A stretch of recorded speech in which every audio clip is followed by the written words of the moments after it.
Niseme tu kwamba tumejipanga vizuri kwa utaratibu wa nje ya mchezo. Sisi tumeshashinda nje ya mchezo tumeshashinda, na kwa sasa niseme tu kwamba mchezaji anayekuja atakuwa ni surprise, sio kwa hawa vijakazi wetu Dodoma, ila tu ni kwa timu zingine kubwa, na nadhani ukitembelea kwenye peji yetu tumeshawaeleza kwamba timu fulani kubwa tumewaeleza kwamba bwana, huu ndio ujumbe ambao tunawaletea, mmejisaulisha, lakini huu ndio ujumbe ambao tunawafikishia. Kwa hiyo mkae tayari, mkae mkao wa kula, na mnaenda kukutana na kazi ambayo hamtatarajia. Unadhani Dodoma ni rahisi pale CCM Jamhuri kuliko huko kote ambako mlipita? Kwa kikosi kaka tulichonacho kwa sasa, ndio bado nimekuambia ni surprise. Wewe subiri tu utaona. Kuna vitu vingine sio vya kusema, ni technical issues. Kwa hiyo huwezi kusema, na sio tu ni kwamba itakuwa ni surprise.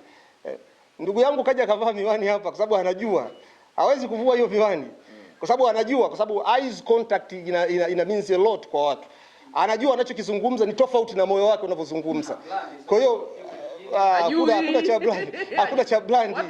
Hakuna cha blind. Kwa hiyo niseme tu niseme kana wafungwa utaelewa miwani bwana wewe. Wafungwa kesho kutwa wewe unaweza kuwa mfungwa alafu hao wakakuchunga. Kwa hiyo kesho tu unaweza kawa uwanjani pale tukaondoka na wewe. Tena mimi kwa sababu wewe ni ndugu yangu, nitakachokifanya kwa sababu una kifua kwanza. Una kifua. Mimi sio mwanamke, kifua anacho yule bwana. Kifua unacho, una uwezo wa kutunza mambo. Achana na mambo wewe. Kwa nini unawaza vitu hivyo? Kaka uwezo kumuuliza mwanamume mwenzio ana kifua kaka. Una kolomeo? Hayo mambo ya taarabu. Una kolomeo? Hapa makao makuu, sio pwani hapa. Kolomeo unalo? Kolomeo lipo, si mwanaume hili hapa shehe. Unalo kolomeo? Kaka kesho aga kabisa. Nilimwambia Masanza kama akinifunga nitanywa upara. Alichemka. Ngoja nimwambie ndugu yangu hapa. Nimpe taarifa zake yani. Ukisema kunyoa upande nitakunyoa mimi. Nilishanyoa. Yaani wewe uwezo.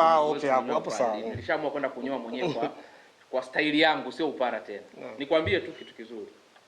Kwenye issue ya mashabiki hilo unitishi kwa sababu nimeshacheza mara kadhaa hapa na mimi nilikufunika wakati na kupiga goli 3 hapa. Ulikuwa unao mashabiki lakini hawakusikika. Mimi sina mashabiki, mimi nina machizi kama nilivyokuambia. Yaani mpira wa Dodoma saizi hautaki mashabiki. Yaani mimi nina machizi na utawaona hao machizi kesho. Lakini jambo lingine ni waahidi Tanzania Prisons kama jina lenu lilivyo. Kesho nyie kwenu mchezo hautakuwa mwepesi. Sisi kwetu mchezo utakuwa mwepesi. Sawa. Na tutapata matokeo. Hakuna surprise kwenye mpira. Umekubali mwenyewe kujidogosha kwamba timu kubwa sijui imefanyaje. Sisi ndio timu kubwa sasa. Au hiyo timu ulikuwa unataka kuzungumzia hapo. Yaani sisi ndio timu kubwa. Hakuna timu nchi inatokea makao makuu ya nchi, chama na serikali.